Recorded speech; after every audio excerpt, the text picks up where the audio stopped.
It's a long way down. Yeah. Crows keep telling me I'll get used to it.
So I have to say, like, there's so much of your career that I want to get into, but I'm going to start off very easy. So I'm looking up some of your social media, which is awesome to look at if you're a movie buff or a TV buff. It's just so much to it.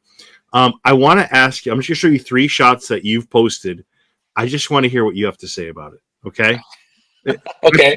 It's so chill. This is not like you have nothing to worry about. This is, I promise. Let's start with this one.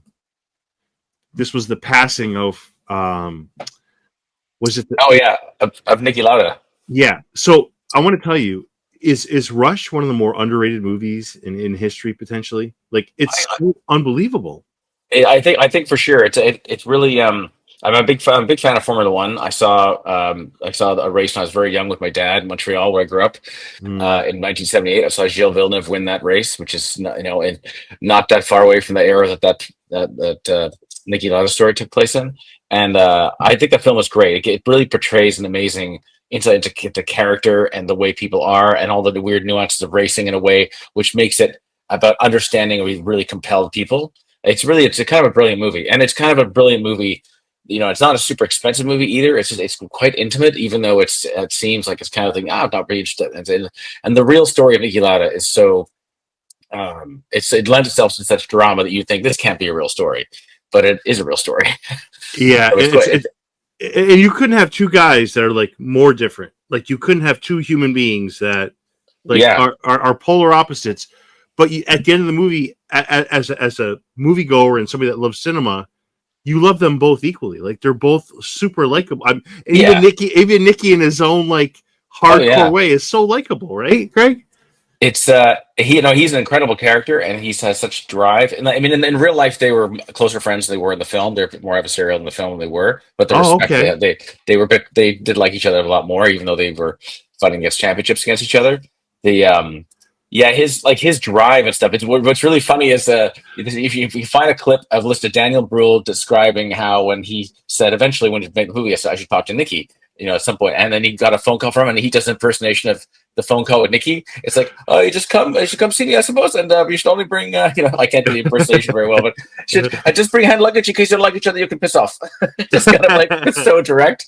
But it's like he's such an incredible character, and incredible characters and insight into characters is what like great movies for me are all about, and that movie is all that. And plus, it does a good job of giving you an idea of what racing is like and the insanity of racing when it was so dangerous. at the time. Yeah, Greg, when do you ever see a movie where like a character towards the end of the movie where he pulls over and says, "I'm done. Like I'm not risking this." Yeah. Like come on, like, and you still view him as a hero. Like, Well, because he realized what was important to him. It was important to him to win, but it was like only a certain amount of risk is acceptable, right? And at some point, he had more to lose now, like that he did before. He didn't realize he had more to lose, so he changed his calculus. It's like this is not worth it. right.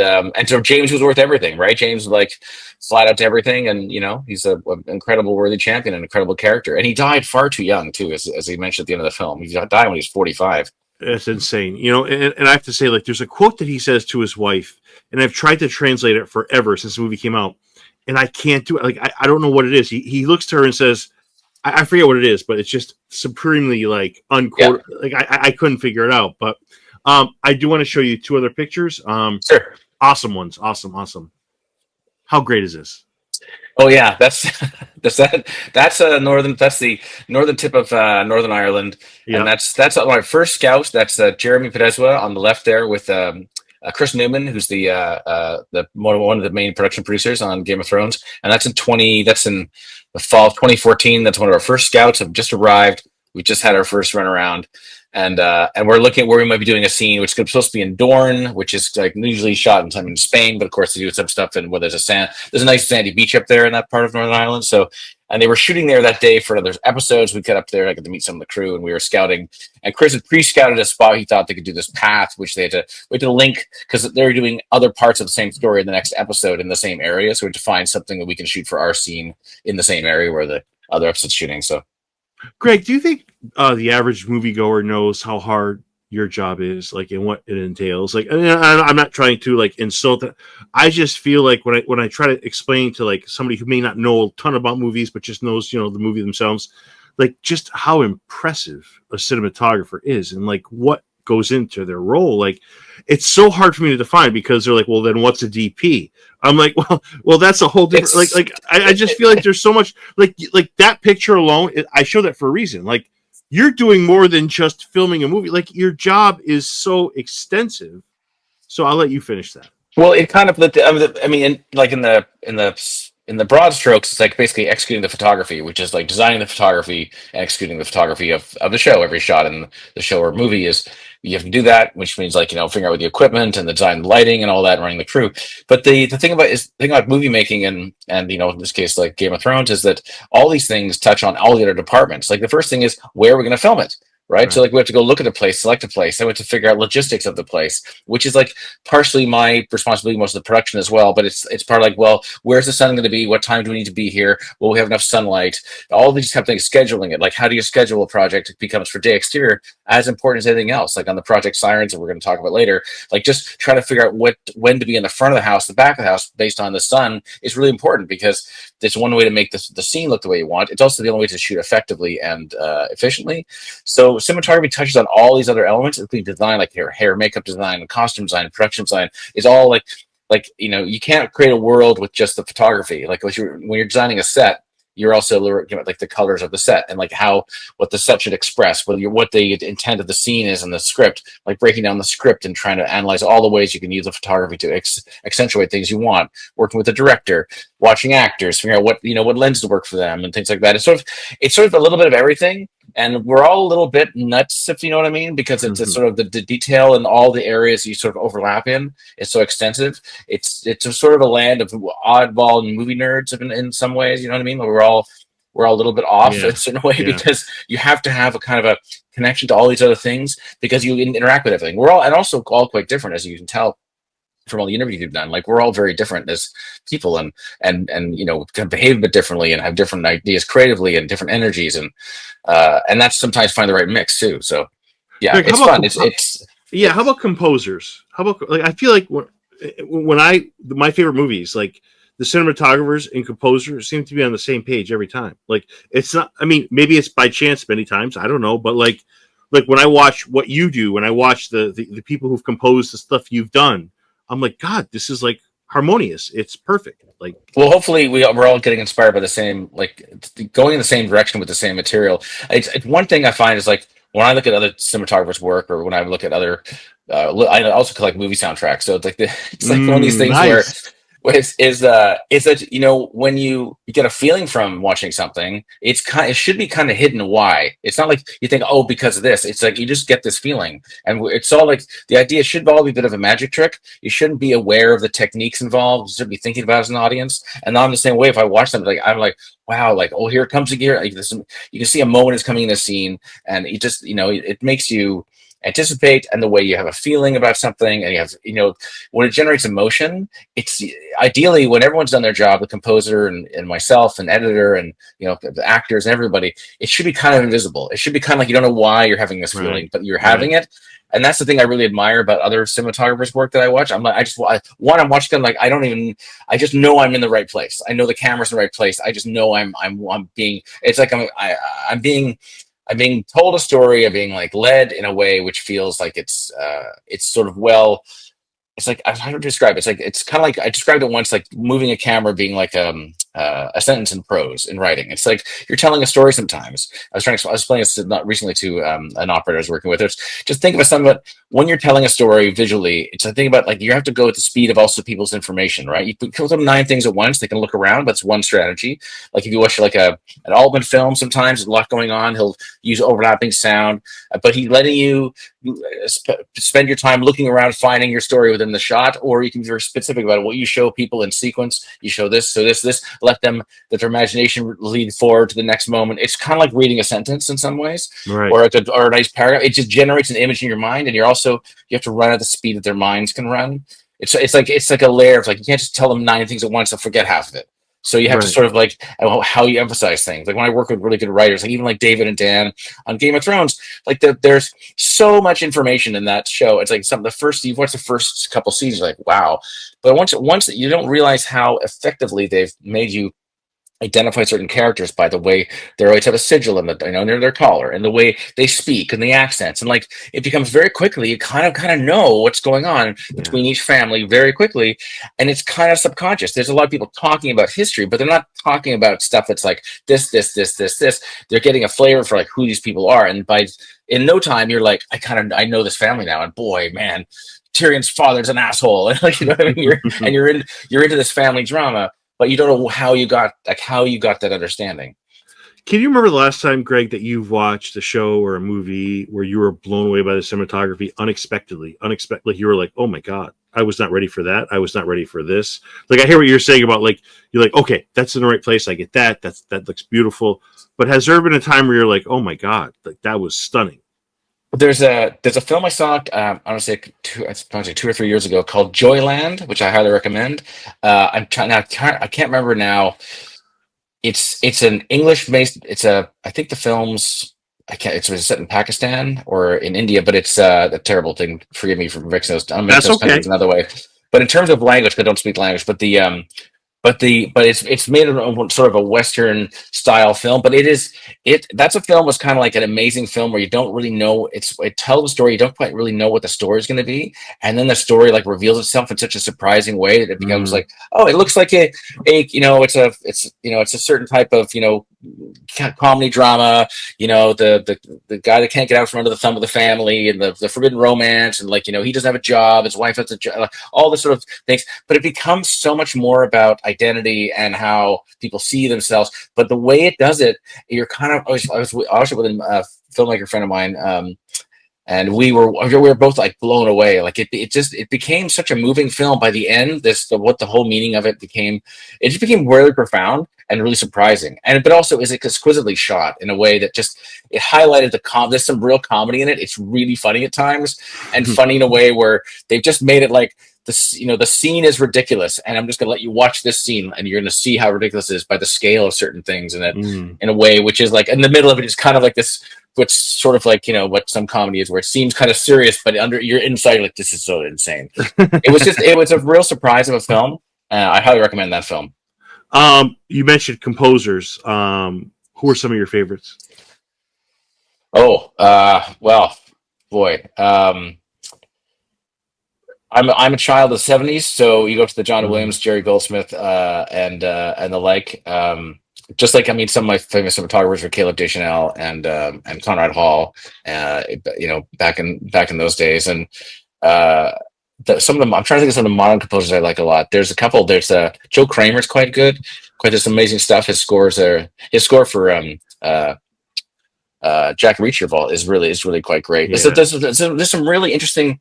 There's some such different styles of composers. Like James Horner is amazing, and in a way which is one thing I very find this interesting. You bring up composers and cinematography because there's detail in score sometimes. Like I mean I know this. I mean, if you're a fan of movie scores, you've probably seen the documentary of him scoring Aliens and discussing You're right. how when he was scoring Aliens. And James was always he's managing his cut and constantly recutting his show because he's a perfectionist filmmaker and a genius.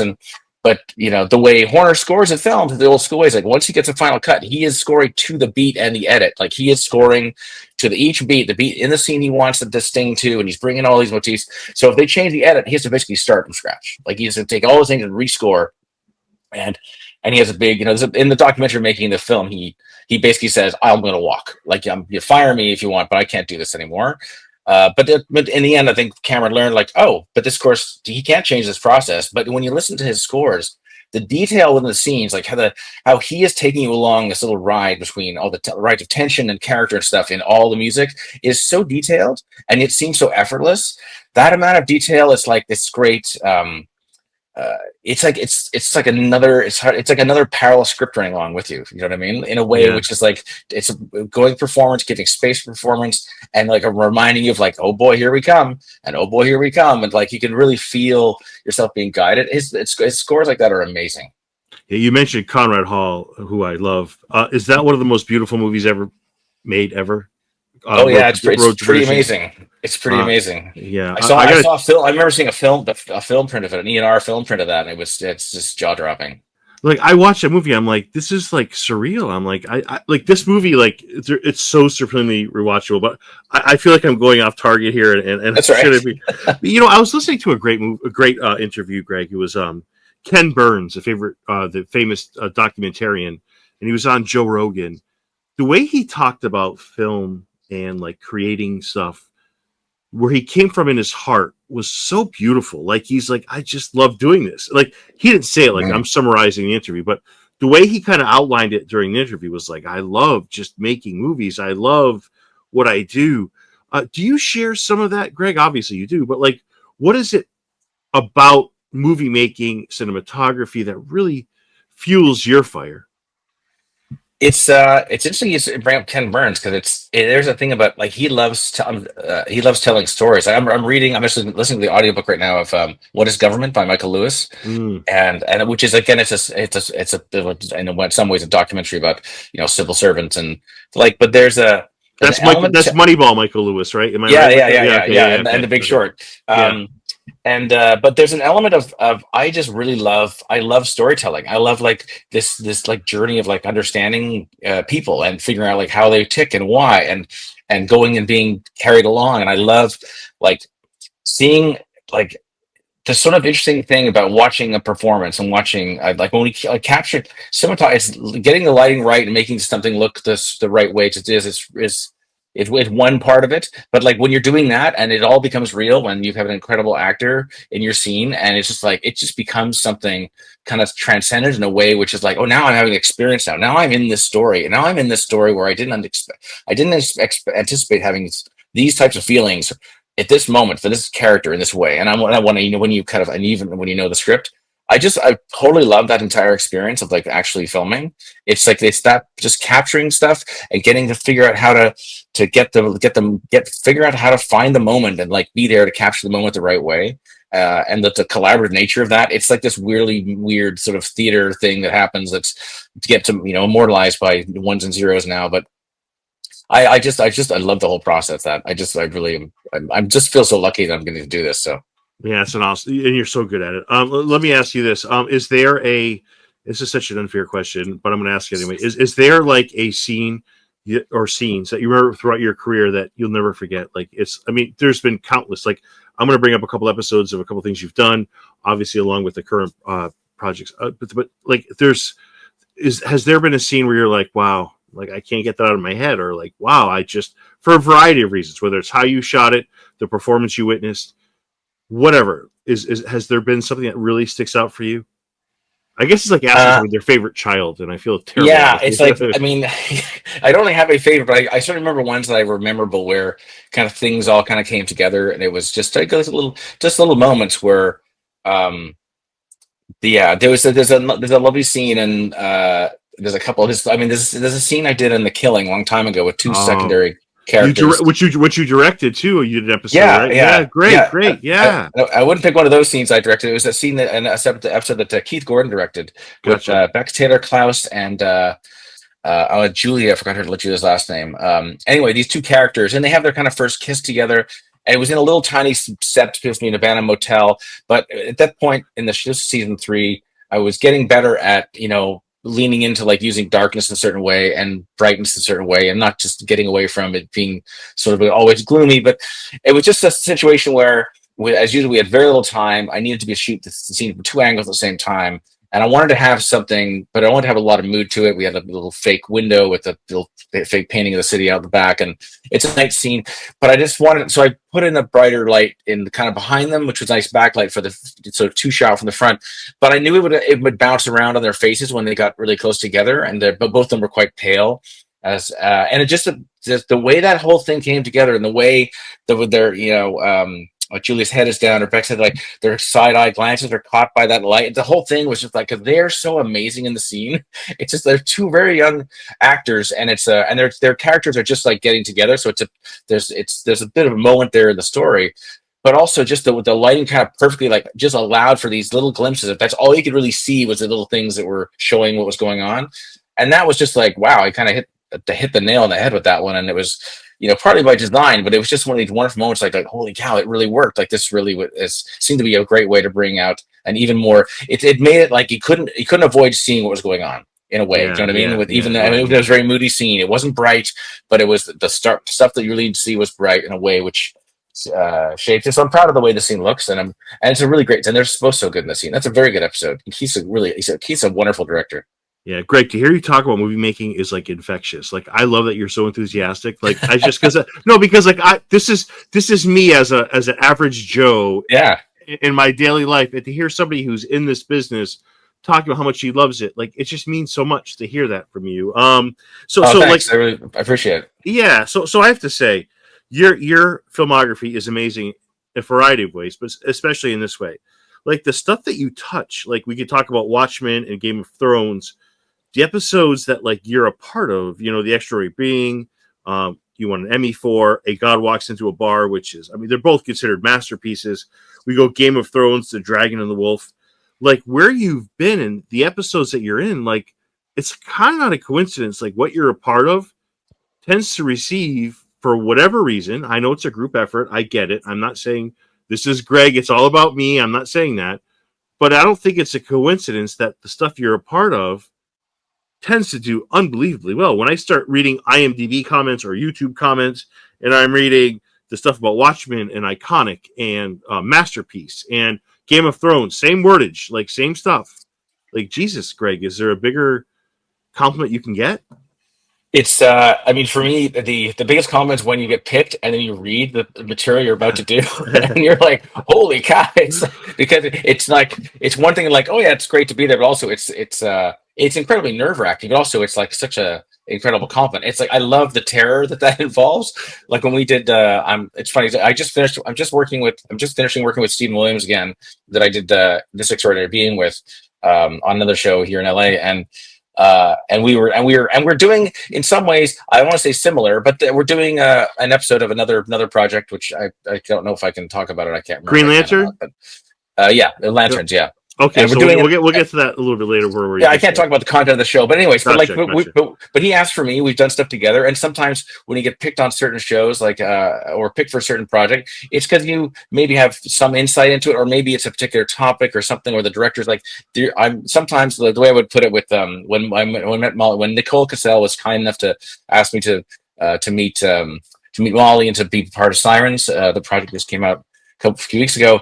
Because that was a very unusual tone thing, and when Nikki asked me for that, it's like I'm the way I've described it. It's like I'm the right weirdo for the job. You know what I mean? Because the script is like so intricate and really funny, and has so many tone things. Like that's not for everybody. Also, it for me and Nikki, it was like a very challenging thing to figure out what that tone should be visually. Like, how do we express this? And we loved that challenge. And so it was a kind of like, you get picked sometimes not because you think they're going to be amazing, but because like, this is a unique challenge, perhaps, and in a particular way, and you sometimes get cast in the same way an actor would get cast, because you think, well, who wants to do this episode, or who has the strange ideas to make this unique, or who laughs at the right joke in the script, who gets the point of view in the script, or that kind of thing. And then when who's the right fit, who's the right fit. And sometimes, and I've been lucky enough, and especially working with Nicole, several times now on The Killing and the Watchmen, and now on Sirens, we've gone through a few things where like we talked about other projects that didn't work out, but we've gone through the process of like discussing them, and because it's and I'm not the right fit for everything, right? And not for everybody. And it's the same when they pick directors and actors, but it's trying navigating and finding that right fit. And when someone goes, oh, maybe this is the right person. Like, I had not met Molly before Sirens, and I was so thrilled to get selected by Nikki, and then to get a chance to meet her, because I thought this is really amazing. Like, I was incredibly moved and laughing my head off at the same time, right? In a way which was like, this is really odd, and it's going to be kind of unnerving, and it's going to take people on all these journeys, and the pace of it was so great. It was super exciting, and yeah, for me, that's where it starts. So, I'm super pleased. I mean, I can't believe how thrilled I am that I've gotten the chance to shoot such material with so many amazing directors. I've been very, very fortunate. So, fingers crossed it keeps going. Greg, it's one hell of a coincidence that some of these shows have 8, 10, 12 episodes, but the ones you're doing are kind of nominated for Emmys. But anyways, listen, I'm not trying to blow smoke up here behind. That's all right. Yeah. So let me ask you this before we move on. And why did Watchmen have so many cinematographers? I feel like it's like 5 or 6. I was like, I'm confused at that. I'll never understand it. I'll never understand why shows have. I mean, often what happens in projects of that kind of scale is because each episode's kind of basically the scale of a movie in terms of locations and stuff. Is usually like on The Killing, I did every episode for seasons 2, 3, and 4. Except the episode I directed and stuff like that, but those shows are mostly like 3 or 4 days in the known sets in a couple locations, and that you can prepare. So you shoot those shows in sequence. Shows like Game of Thrones or Watchmen, each episode's unique and it has a whole bunch of different locations, which means you have to prepare kind of like a movie. So to prepare for, you could never shoot one person could never shoot all the episodes of Game of Thrones, and one person could never shoot all the episodes of Watchmen, because first of all, you wouldn't have all the scripts necessarily by the time you're finishing. To prepare a 2-hour movie, you might spend several months of prep on a big film, especially with involved distant locations, like going to different countries and things like that. So if you're doing that for the first 2 episodes, by the time you're finishing filming those, you would never have prepped the next 2, because you would have been doing that while you're filming, which is impossible. So that's often why they get broken up that way, and they break them up sometimes by each show is unique. Like Watchmen had a couple episodes that were also around like flashback episodes, so you could schedule them differently. Other times you have to schedule around actors, so you have to group things together, and it gets split up different ways. But to have more than one cinematographer, or at least 2 on a show of a mini series size thing, is pretty much the norm now. Yeah. One last question before we hop into Sirens. So I noticed on the episode, The Dragon and the Wolf, which is one of my top 3, I have to say there's so much going on here, right? We have a zombie dragon. We have the death of Littlefinger, who's just, unbelievable. We have the Hound and Brienne having this unbelievable conversation. It's got an all-star cast. I have Plu, who's coming on later in the week to talk to me, who's a phenomenal villain in that show, like who's underrated. I have to say there's so many just things going on here that, many GOT fans just absolutely adore.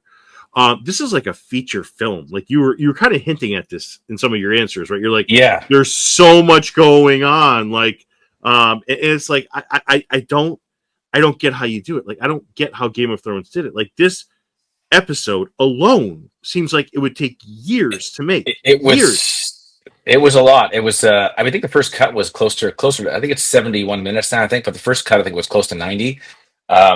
It's also the first at that point in the show where you had all the characters together, right? So that was the first time we had all the characters together. That's when the first time the storylines really all intermixed, like everyone's together. When you have Cersei and Daenerys together, that's like when they meet. Those are always separate. So show used to schedule things separately with the 2 units and things like that. But at this point, we had everyone together, and they were quite.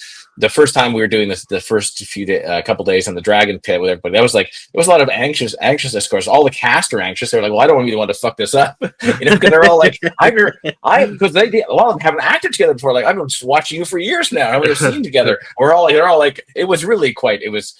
For me, I found it incredibly stressful because it was a hard location to work in. I had very little control over the sun. I can't remember how many days. It was 4 days for most of the big scene. It poured with rain twice. We had sun, cloud, wind, and everything. Like this all had to be consistent. Like it always looked like it took place over 3 or 4 hours. But it was just so much fun to do. But it was very new for the show to have that. Like the show shifted gears into like, and now we're sort of getting into what was, an end game, which is like characters are all going to meet now. And now things are going to shift. Like it's not going to be what will happen when they get together or when they meet finally. They're all these separate stories. They were all kind of intermixed. So it was incredibly exciting. One of my favorite scenes in that episode is the scene between with Sophie and Maisie when they get together after they've killed Littlefinger and they're standing on the top of that was one of the first things we shot, and it was in the middle of summer. It's like in July in Belfast. It is like 85 Fahrenheit, and we're on the top of the Winterfell thing, and I've got so many flags and stuff up to block, not just to keep the sun off them to make it look like to make it look cloudy and stuff like that, but also on the top thing, all you can get is green bounce off the bright green fields of like freshly rained on 85-degree, bright summer grass. So I've got all this stuff to block because it's green all over their faces. It was a most incredibly elaborate thing for 2 people standing on a wall talking. But the scene is lovely, and they're both so good, and they were both very good friends, and it was just a pleasure. Like all this calamity and with wind, or on the top of this wall, it's in the middle of summer. It seems ridiculous to do it and not do it in the winter. Mm-hmm. And then when the cameras are rolling and it's quiet, and we watch them, they're whispering to each other, talking about their past dead father, and it's like tears coming to your eye, and that kind of stuff's amazing. Oh, that's awesome, man. I love hearing that. Is it ever overwhelming? Because like there's a scene where like you're legitimately filming the who's who of the Game of Thrones cast. Like when they all get together and they're talking about the biggest enemy, like the one we have to face. Yeah. Is that ever pressure for you? I don't want to say pressure because obviously you can handle it, but like, is it ever overwhelming as a fan? Like the fact that I heard you say you got emotional, like that makes me so happy as a movie fan. But like, when you're filming some of these scenes in this episode, because this is an all timer. Is it ever like, wow, it's pretty freaking awesome? Like I'm look who's to my left and to my right and in front of me.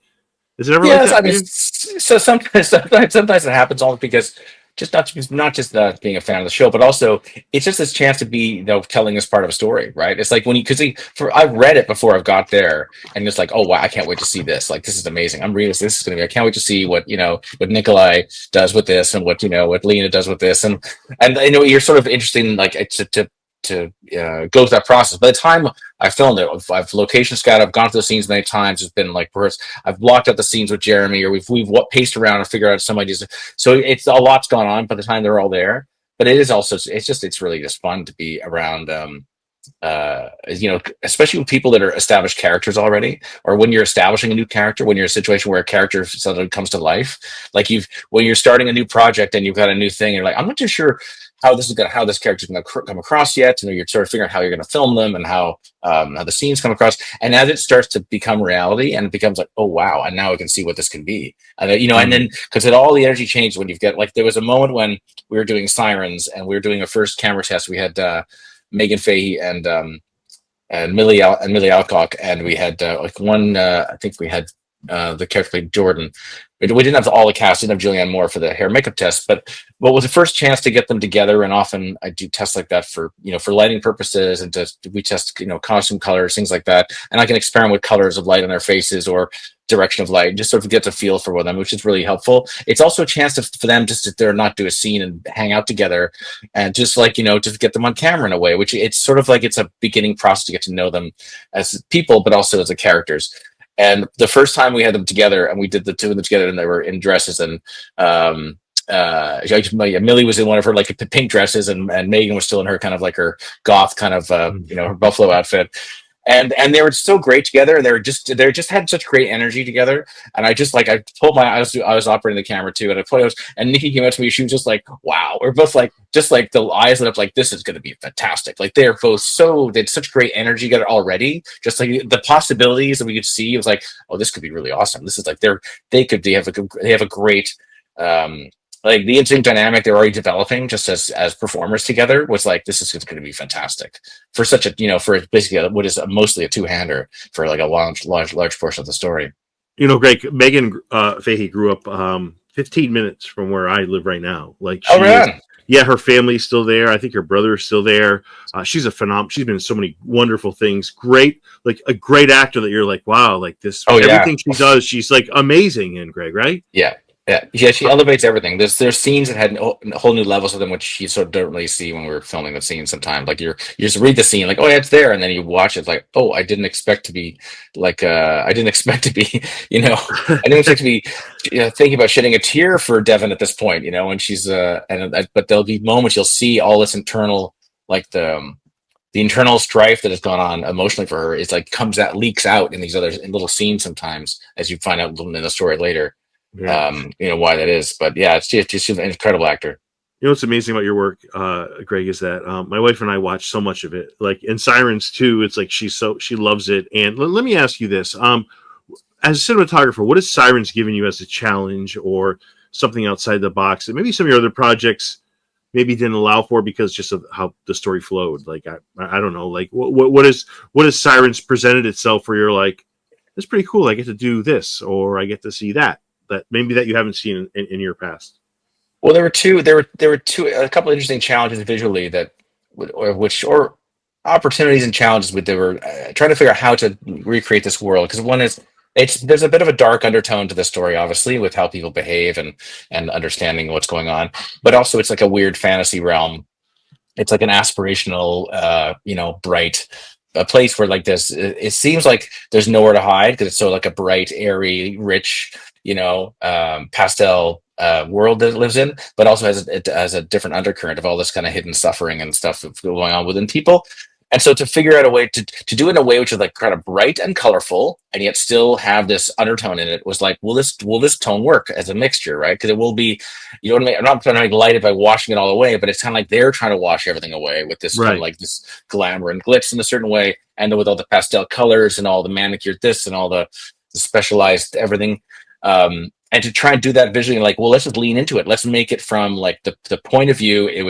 It shouldn't look too ridiculous from our point of view. It should look like the kind of thing that Simone wanted to be. Do you know what I mean? In a way, and to sort of figure out but would that be the right point of view? And would that point of view works? It seems to work in the end.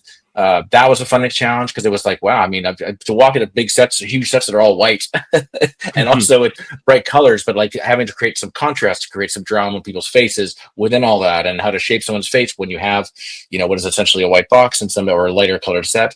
That's one thing. The other thing that was a really fascinating challenge was, or fascinating thing to explore was this sort of self-hypnosis idea, or the sort of sirening when someone is looking at the camera and they're sort of seducing someone when they're looking right at the lens, and we're having the lens very close, and I use some diopters to distort things a little bit and just make it feel like you're just like under their spell. And Julianne Moore leans in and goes like, I just can't imagine my life without you. And it's like, I mean, again, who else would not just swoon at that point? And to help and to create that effect, like, I mean, it's nothing without the performer, obviously, because she's like, but that's like, well, if I get that close to Julianne and she's like, hi, I mean, who else? Just like, yeah, of course, but yeah, so whatever you say, that sort of thing. It's amazing that actors are able to do that. Like you bring up a great point. Like, and there's so much to process there, but like you're right. Like, how do they do that? Like, it's amazing that they would do that. And on your part, you're like, okay, what am I watching? It's like there's so much going on there, Greg. It's so fun to hear you say that. Yeah, I mean, we did I think that one scene with this one where normally they just look to the camera in those scenes, and they just usually for one moment, so they memorize what they're saying, they look at the lens, and we gotta try to light them specifically to make them look extra beautiful in that moment. But the scene where Julianne slips in bed with Millie at the end of episode 2, it's like, oh, it's okay, I've had a bad day, and it's like just totally invades her privacy in a way which is like really disturbingly strange. But then they were lying in bed together, and we did those shots again. But I wanted to be able to look at each other, so I had this idea. It's very much similar to what Ken Burns does when he makes his documentaries. He uses a beam splitter, so his camera's behind us so that they see him, but the camera sees through the mirror and sees the person. So we used a beam splitter with two cameras so that they would lie at 45 degrees, so they could look at each other in the mirror as if they're in bed, talk to each other, like and play the scene. But the cameras are behind the mirror, so it looks like they're looking at the lens, like in the normal shots where they're kind of in the camera, but they're actually looking at each other, so they can play this longer scene when they're in bed together. And figuring that out and testing all that was so much fun and very nerve wracking. And then of course you have to approach the two actors, say like, oh, and also now, because I pitched it to Nikki. She said, we should try it, so I'll mention Julianne's like, will Julianne mind like crawling on the floor and getting on this under this tent of sheets to pretend to be the corner of the bedroom and look at a mirror and Millie over here, like. But once they were in, they're like, oh, this is great. Oh, there's just hello, just like it was just made total sense. So yeah. How much of what you do and what Zoe White does, who's also a cinematographer in this show, how much of it has to be aligned? How does that work out, Craig? Like, how we mentioned the many cinematographers for Watchmen for obvious reasons. But how does that work out? Like, so I know many shows have many cinematographers. I get it, but like, how does that work out? How do you guys decipher things? How does that vision take place and play out? It's one is conversation, and also depends on kind of when you join. Like in this case, like on the show I'm on now, I've joined kind of. They're already on their. They've already shot 2 blocks, and I've come in, and I'm like the third person in. And in the case of like, I'd already been starting the show when Zoe joined, and so I mean, whenever you do that, the first thing you do is you watch everything that they're doing and stuff, and then you have conversations, and we have discussions, kind of like we're discussing this right now. Because ideas like the one, like we're discussing ideas like we're trying to figure out how to do this kind of thing, or this is the thing we're exploring. You share that with the other DPs. I was on the same thing on Game of Thrones. When I was doing something with the Hall of Faces in the first year. When I knew Rob McLaughlin was coming in after me, I said, Rob, here I'm just sharing my test with him. Like, this is how I think I want to do the set. What do you think? Just because like I can't just do my own thing and without thinking ahead of what I'll be handing to them as well, especially when starting the set. So it's like another way to share ideas and also develop ideas. Like, what about this idea, right? Like, and by the time you could do a show later, you get like 3 or 4 sets of brains you've gone through. It's like, then it's like, great. Like, we were thinking about how to make this effect happen. And then like, and then ideas develop between, and, especially when we work with the same lighting crew, it's, you try and talk as much as you can. And you try, whenever you see something like, oh, this, I did this, didn't think it worked very well. What do you think? Or I'm going to do this. And then you can confer notes, right? Like, oh, I didn't think of that. Like, it's really it can be it's really fun to work with another cinematographer on something like that. Cause we don't often get to do that in the same kind of way, especially telling one story. So it's sometimes a great way to on Game of Thrones, particularly where the sets were big and complicated, we're always a bit behind in terms of like trying to just establish the bigger world. And when we're just lighting the scenes, lighting the foreground and lighting the scene we're shooting. But when it's a new set, we never quite finish. And whenever I was like, I'm not quite finished here. And I'd be emailing Jonathan or Annette and saying like, oh, by the way, I didn't figure what to do here. I just have time to do it. But I think this will work, because they're like, thanks for the note, because it's like, if there's anything else to help cut a corner, like you only have so much bandwidth and so much time, and these sets are very big and complicated, and there's so many angles and stone, and so when you figure out a hack or some idea that might work, like having all the shutters closed in Jon Snow's office and the Dragon Wolf, and like both Jonathan and I had scenes John where I was like, oh, how the hell this set only works with like light coming through the windows, the whole walls are black. Like, it's only been ever shot that way for a reason. That's what it's designed. And now all the scenes have to have the thing shut. And so it's like, well, I tried experiments where I just made them not fit quite well. So I could always have one little hot bit of light and motivate from that. And for just all these things. But then I had someone to share the anxiety with, because we could discuss it and go like, I don't know if this is how I'm going to do this. And then I do a test, and I think I figured out that he develops it further by the time he does his stuff, which is amazing. His scenes come before mine, but he shot them after mine. But it was like, it's really fun. And Zoe, by the way, incredible work on the show. So, and she's just a joy to work with. Yeah, it seems like the actors that you work with, regardless of projects, seem to trust you immensely. I have to say, I can't believe I went this long without talking about Moon Knight, which is so awesome, some of your work. I wanted to end with 2 final questions, and thank you for all this time, Greg. It my pleasure. So much to me. Big movie fan. So I have to say, this is such an unfair question. Who is your favorite Game of Thrones character? I will start. For me, it's the Hound. I love the gruff. I love the kindness. I love the heart. I love who he's formed into. I feel like he's grown as a character. There's so much to this man that's super lovable. But anyways, that's me. I'm not important. I want to know who you think is. Well, I don't have. I have favorite characters. I think I can't pick one favorite character. I mean, all the characters that have gone through some horrible trauma, I have a great affection for. Like you have great affection for the Hound when you expect to hate him. In a way, you can have great affection for Jamie Lannister when he sees he's such a terrible person. He pushes a 10-year-old out of. It's like, how can I like this guy later when he pushes a 10-year-old out a window in the end of the first episode? But that's the gene. That's the the genius of George's writing and the idea that people do bad things doesn't mean they're bad people necessarily. I mean, Ramsay's pretty bad, but in terms of I love that Jorah. I thought found a very compelling character and one you always rooted for. You really hoped he'd go back there, even though he was too old to romantically be there for Daenerys. But his journey was so interesting too, because he's always trying to live up to satisfy his father, what he thought his father would have wanted him to do, and he felt like disappointment. And these are the universal themes and the characters that George wrote are so universal, like the family themes, like the unloved brother and all this kind of stuff. I find they're also relatable. So yeah, I can't really pick one character. I don't think. Can I say the one character I thought the episode that we were talking about brought out? Theon Greyjoy, Alfie Allen, I thought was fucking I thought it was just awesome to see this man who's been through hell, humiliated, and have this moment of redemption where no, I'm not going down this time. I'm going to fight. I don't know. There's so much I love about the way you shot things.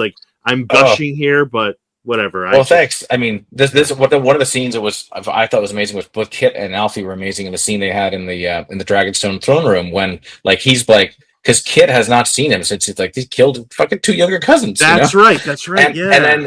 And he's and Theon is you always know how to do the right thing. And it's and as much as John's John's he's I can't I can't forgive for everything. For what I can't forgive, I do. And in a way, not not letting him off, but part of it is if you want to get on this road is get off your ass and do something. Don't just sit there and mope about, what I mean? This is what forgiveness is you fucking go do, don't just complain about the fact you didn't save your sister, go do it. Right. And which is what he starts to do. But you can see that boiling rage inside of John when he's saying all this, because he's so much he's so much his father's son in that moment, but also there's so much boiling stuff underneath. He is fucking livid, right? But at the same time, he is not going to become a monster. He's his principles are so high, and Alfie is just barely coming back from being totally broken and into somebody else, and it's that was a step. And if you want to become a real person again, this is part of the step. And it's a good thing they're a long way away. They're 25 feet away when they have the conversation, but it's an amazing scene. This is probably an awkward observation, but there's a scene where he's at that fight, towards the end, where he's getting kicked where your groin would be, but it's the whole thing of his whole episode where it's that's been his point of I guess embarrassment, whatever, his sensitivity. It works to his favor, and it's he overcome. I don't know, man. There's a lot of beauty. It was the hidden joke for the audience. The guy thinks he's really going to finally wear him down now with this. It doesn't hurt him at all. Yes, nothing but scar tissue there now. So yes, and it's it's a bit of a joke for the audience, but at the same time, it's the guy's exhausted. He's resorting to just doing that to try and win the fight. So I'm going to be very delicate in how I phrase this because I know you're very limited in what you could say. But Lanterns looks phenomenal. I'm just going off IMDb page. I'm not probing you for plots. I don't want to get you I'm just saying.